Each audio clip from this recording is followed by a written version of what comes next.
Hello, I'm Dr. Bond. This is the Bond Report. This one is from Rando to Connoisseur in 15 minutes. We will show the method. This is how you become a wine connoisseur, very easily without effort. Now, this talk borrows heavily from the master, Stephen Potter, who wrote the upmanship books, Gamesmanship, Lifemanship, which are some of the funniest books in English. And I borrow from him without apology, I guess, except this apology, vainly trying to emulate him. The books I cannot recommend too highly, except they're better than anything I could write, so I'm a jealous bastard and I won't recommend them, but they're brilliant. I will now show you how easy it is to be a wine connoisseur, a top wine bullshitter. And the technique is so simple that the brain is somewhat repulsed by its simplicity.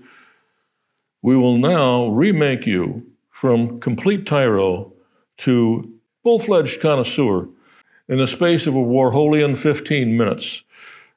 Simply follow the simple instructions.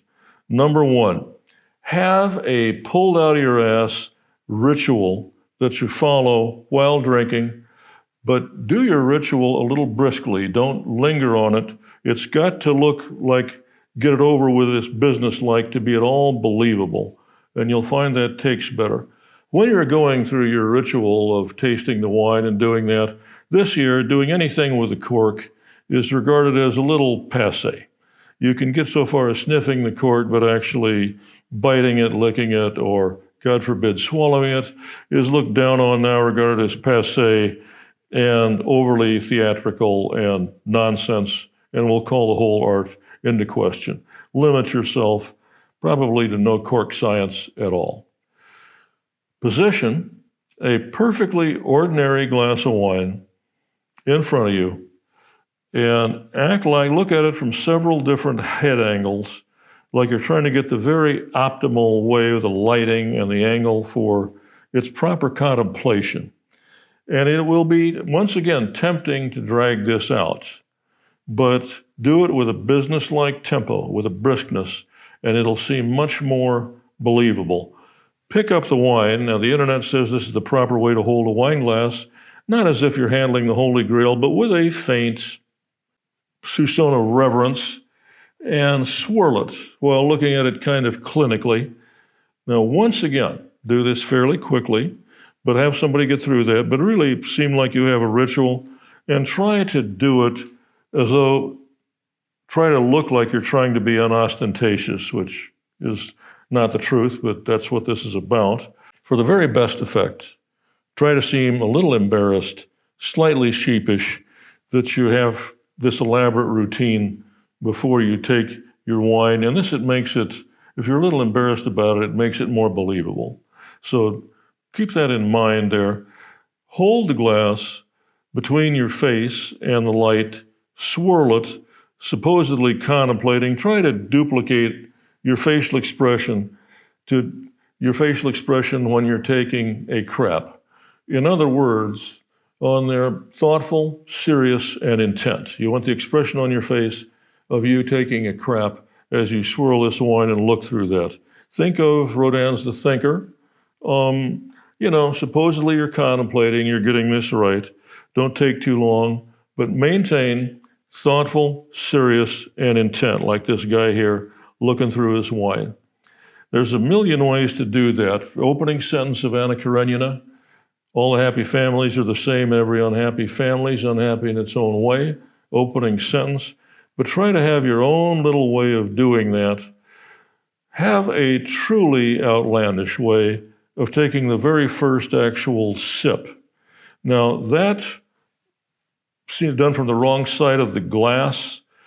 Take your sip, take your slurp then, and then do it in the manner, gargle like it's mouthwash, have some kind of silly thing you do. This part's a little more showy, and you don't mind showing it off just a little, but make a production.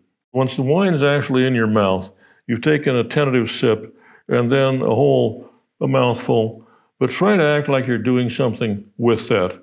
Act like you're going to gargle with it like mouthwash, or you're actually chewing the wine or something. Have something in motion. It's a very good technical addition to do something that would be rude in any other context. Chew the wine with your mouth open, smack your lips loudly and often.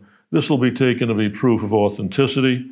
And then the next part is after you've done your chewing and your gargling and your this and that with your eyes raised heavenward or otherwise, you then are supposed to give your verdict about how this particular wine is. Now, the way you do that is say the first random crap that comes into your head, and the more off the wall your impression is, the better. Here I give a few off the top of my head. Stale cat piss on rusted railroad tracks before the rains. Hint of old creosote and eagle feathers. Gasoline that's been run through a 57 Chevy with a hint of tail fins. Dew on dandelion with a touch of hose water and insecticide.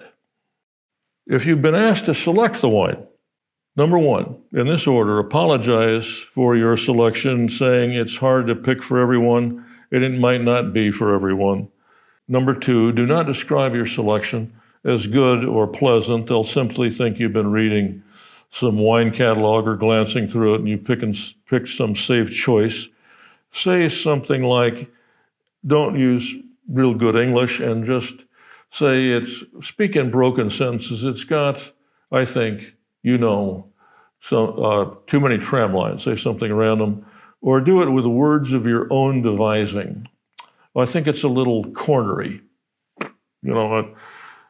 Number three, do not attempt to name the wine in French unless your French is flawless. Go straight with the most brutal English/American pronunciation and run right through that without attempting a French sound. The more brutal, the better. Bonaparte said this when asked how they'd recognize the French when they came into a certain place supposed to meet him, and Bonaparte told the person waiting that the French complain of everything and always, but nothing much has changed.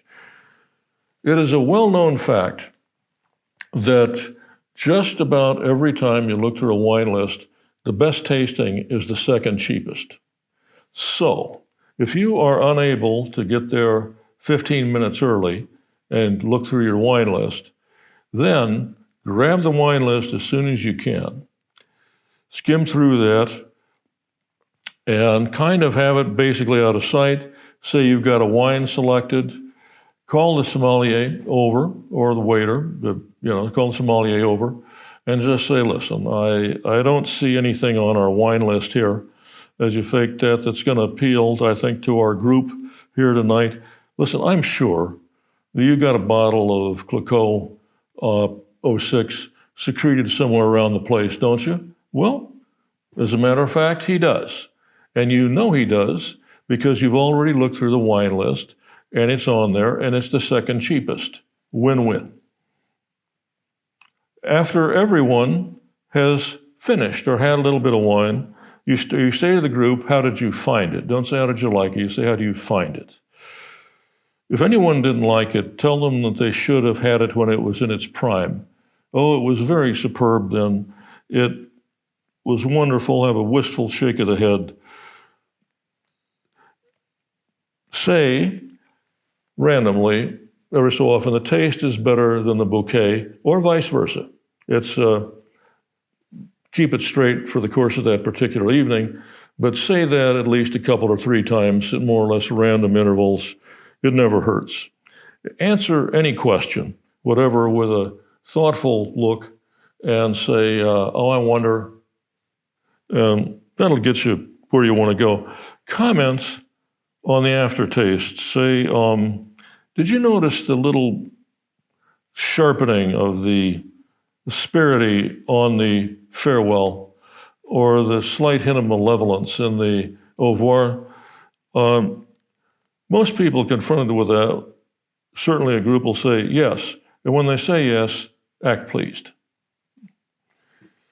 Occasionally, just say, or occasionally sniff your wine glass like you're trying to not be ostentatious during the meal, which is, of course, not true. But Try and do that. That's a good general habit. You see here, we're very proud of this. This is our new, much nicer world headquarters of our Institute for Advanced Roundsmanship. This particular storefront was once a mecca for the many Atuiticus specimens trying to upholster their CVs.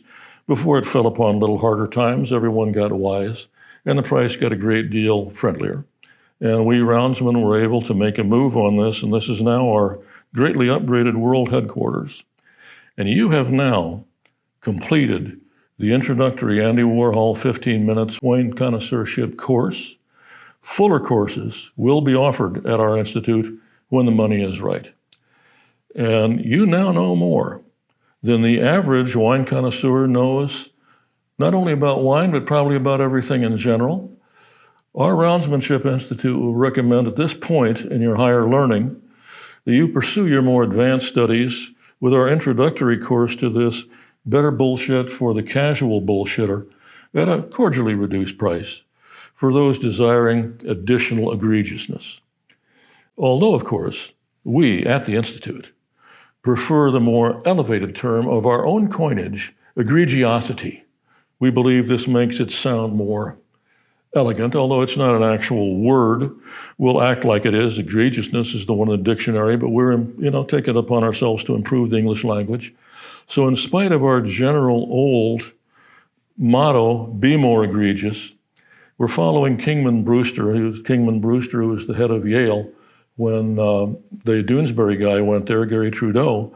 Incomprehensible jargon is the hallmark of a profession. As a former surgeon, I certainly know that. And or Lenny Bruce is going there, the liberals.